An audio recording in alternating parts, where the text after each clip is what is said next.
যোৰহাটৰ মালোৱালীত পুনৰ পথ দুৰ্ঘটনা। ব্ৰহ্মপুত্ৰ মাটি কঢ়িওৱা ডাম্পাৰে মহতিয়ালে মালবাহী টাটা এচি। গায়ন ব্ৰাহ্মণগাঁৱত সংঘটিত হৈছে এই দুৰ্ঘটনা।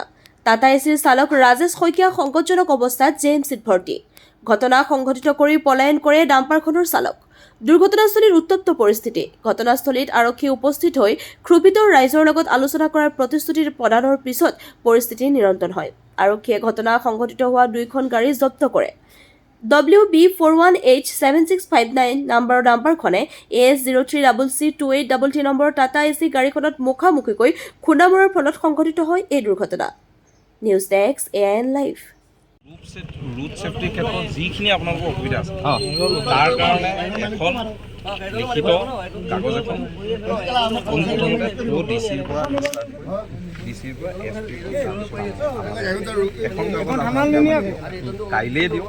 মই আপোনালোকক কৈ আছোঁ যিমান কেইজন গাঁৱৰ মানুহ ধুনীয়াকৈ মোক এখন লিখিত দি দিওঁ। DC ছাৰৰ তাত দি দিওঁ, আমাৰ SP ছাৰৰ তাত দি দিওঁ। সেইখন আনক আমি প্ৰতি মাহে মাহে আমাৰ ডিষ্ট্ৰিক্ট ছেফটি কমিটিৰ এখন সেই কথাখিনি আমি তাত ধুনীয়াকৈ কথাটো এতিয়া আপোনালোকে মোক বহুত কথা কৈছে।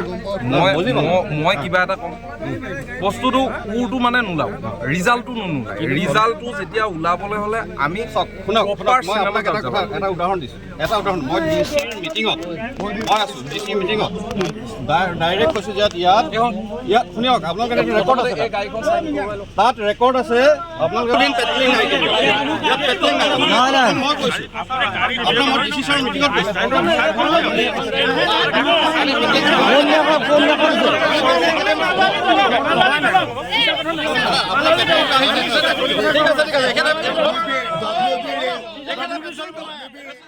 গাড়ীখিনিয়ে বাৰে বাৰে এক্সিডেণ্ট কৰাইছে, গতিকে সেই গাড়ীখিনি যে প্ৰশাসনে এটা নিয়ন্ত্ৰণলৈ আনিব লাগে।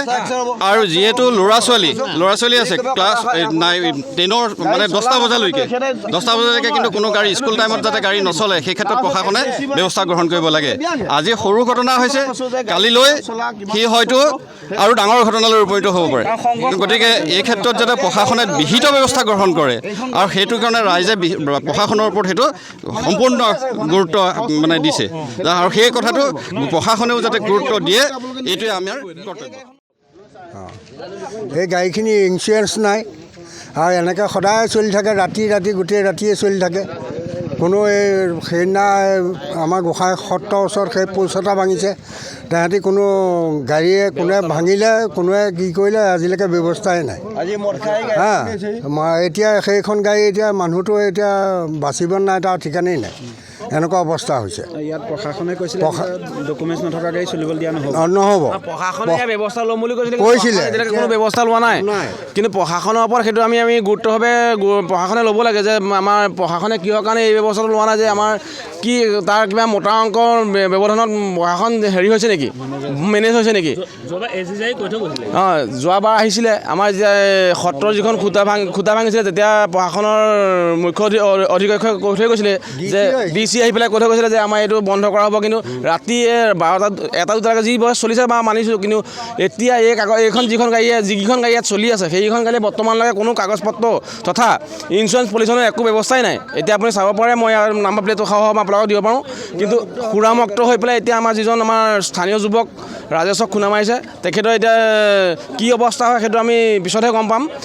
কিন্তু প্ৰশাসনে ইয়াৰ কঠোৰ ব্যৱস্থা নল'লে আমি ৰাইজে ক্ষুব্ধ হৈ ইয়াৰ ব্যৱস্থা ল'ম বুলি আমি ভাবিছোঁ।